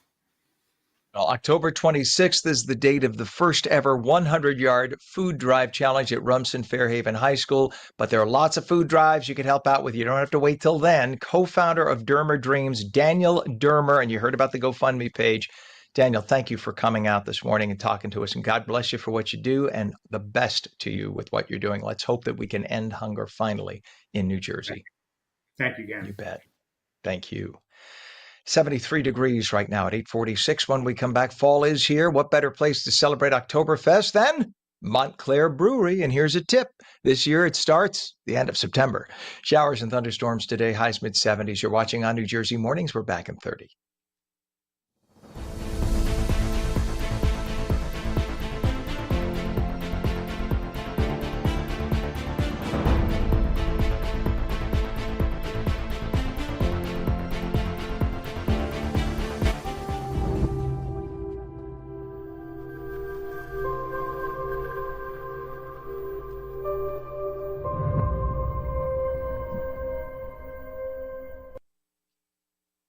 Welcome back to On New Jersey Mornings. I'm Ken Rosato at 8:47, taking calls at 888-658-0234. Showers and thunderstorms today, highs mid-70s. Straight to meteorologist Mike Favetta with the wet but necessary Garden State forecast. Yes, Good morning, wet Mike. but necessary. That's right. We start off this afternoon with some showers, had some rains earlier this morning. A very humid feel, especially as far as temperatures go. We're well into the 70s. It stays warm and muggy today with another round of wet weather this evening. It's rain we really need. Look at the drought that persists across northern New Jersey. This is the update as of this morning, even with the 1 to 2 inch rainfall deficit for the northernmost part of the state, anywhere up to an inch of a rainfall deficit down south. So we are keeping an eye on the tropics. There is Tropical Storm Umberto, which now loses its red polygon because it has an official track from the Hurricane Center. But this area just south of Port-au-Prince may turn into our next system. And if these two interact with one another, it really determines where the ultimate track of both storms will go. So it's one that the Hurricane Center is keeping an eye on. Tropical Storm Umberto starting to gather some strength now, especially as the track puts it to the north and west and moving over open water. Forecast to grow to a Category 1 storm by the end of this weekend. And then look how wide the track is into early next week as it's borderline a Cat 3. That will determine, I think, ultimately where it goes, whether it heads close to the land or heads out to open water, determines where the other storm that's right now is in the Caribbean, if it forms, and where that one goes. So a lot to watch over the coming days. A lot of heat in the Midwest through the first part of October. We tap into some of that warmth as well as slightly drier than average weather through the first week of October. So we've got to keep those mums watered after all of the wet weather today, because it does get dry again this weekend, even though there's a chance of rain Saturday and really Sunday afternoon. Saturday is dry with some cooler weather, but I think Sunday brings back a threat of some afternoon showers. Could linger into Monday, and then Tuesday and Wednesday turn drier and cooler with highs only in the upper 60s. So that fall weather not to be seen the first half of the 7-day down the shore. But once we get into next week, yes, even you at the shore will cool off with that crisp fall feel arriving in about 6 days. So got to hold on for fall just a little bit longer. Pam, our director, is waiting with bated breath for that nice, crisp, cool morning. And you're saying that we should water Mum, but what if Dad already watered Mum? Should we continue? I had to. I know. This is why they what a fired me dad from joke. radio. All right. Thank you very much, Mike. We appreciate it. Have a great day, buddy. You too. It is 8:50 right now, and temperature is 71 degrees in northern New Jersey. We have 71 also in Trenton and 70 in Vineland, 70 at Cape May. Well, gridlock alert, by the way, gridlock alert week in Manhattan. The UN General Assembly is in session, so avoid driving into Manhattan altogether. Take mass transit or work from home if you can, but at least avoid the Upper East Side. And we have a lot of delays now going over the Hudson River. That's the amount of traffic we're going to do because of the time of the show right now, but just to give you that heads up. 8:50, and we are joined this morning by Denise Ford Sawadogo, who is co-founder and the chief brand and administrative officer of Montclair Brewery, to talk about their 7th annual Oktoberfest. It's coming up Saturday, September 27th. Always got to get a head start on Oktoberfest. It is a full day of craft beer, live music, games, and local flavor, all right in the heart of Montclair. Good morning to you, Denise. Good to have you on. Good morning. Thanks for having me. Great. Always a pleasure. I love your place. I love Montclair Brewery. I used to live in North Caldwell, so we used to pass it all the time. We've been in. It's fantastic. And this is year 7 for Montclair Brewery's Oktoberfest. So what makes year 7 the celebration that is special? Yes, well, the goal is for each year for it to get better and better. So year 7, we're excited. Once again, it will be like an all-day event from 1 to 10 p.m. We've got special VIP area, expanded area, because people love being treated like a VIP, even on just that day. They can do that. They like to do that. We have our general admission area as well, too. But what makes it so special, first of all, are all the drinks that we're going to have. So everyone knows it is pumpkin season. We've got like our pumpkin frozen slushy. We'll be rolling out our new pumpkin ale on Saturday. So we've got our MB Lager, which is our Oktoberfest for the year. We've also brought back a beer that we haven't had for like 2 years, the Black Mamba, which is a dark lager. So the drinks will be pouring, but in addition to the drinks, because we know, and actually before I end the drink section, we also have our non-alcoholic drinks. So for those that are trying to drink less alcohol or that has stopped, we actually have non-alcoholic beers as well. I remember that. non-alcoholic drinks. I'm going to jump in because I haven't had an alcohol in 10 years. I gave up a long time ago. I used to, let's just say I had my share before that 10-year point was Gotcha. up. Enough for the past 10 years. Let's just say that. But happily, I have been in and I have had your non-alcoholic stuff, and you do not feel deprived walking into a brewery and having your non-alcoholic stuff. You have quite the assortment and nobody feels like they don't belong, which I love. That's one of my favorite parts about your place. It's awesome. So tell everyone about the VIP pass, what the VIP pass gets you. Sure, the VIP gets you like guaranteed seating under the covered section, so VIP section. It also gets you a server at your table. So what you could purchase at your table will have a special QR code, and a server will come and deliver your drinks to you. So you get table service with the VIP. You also get a beautiful stein this year. It's a dimple stein, so very reminiscent of a real German stein. So those are some of the things you get. And then, of course, everyone gets their a ticket that they could exchange for any drink that they would like. I love it. And you're going to have live music and entertainment throughout the day, too. Talk about some of the entertainment and music. Sure, we have 4 bands throughout the day, so we are super excited about that. We also have a local person who will be our host MC, making sure that we go in between the 4 different bands as seamless as possible. So we're starting off the day with the Howling Poets. They're a great local band, funk, R&B. Then we have another band called the Red Hot Chili Jam, which you could guess what their whole genre is all about. So they always bring energy to our stage when they're here. So we're looking forward to their great performance for Oktoberfest. And it would be the first time that they've performed for us for Oktoberfest. So we're super excited. Then we have a Bard band, which is another local band. They're like rock and indie rock, really great band. They're I call them, like we have regular customers, they're like our regular band. Like they've been with us from the very beginning, the Bard band. So they're like family to us. And then we're closing the night out with Little Bastard. So they are like professional band, played with lots of famous artists in the past. They are funk, so they will be bringing the funk to the stage, the Monkwood Brewery, our beer garden stage, to close it out. Everyone loves Little Bastard. They've been closing out our Oktoberfest event for the last few years, and we said, hey, you know what? If it ain't broke, why fix it? And they bring the people out. So talk about what Denise, what happens if people come dressed up or they take on the Stein holding challenge? You got all sorts of special for that too, right? Yes, we do. We have special contests.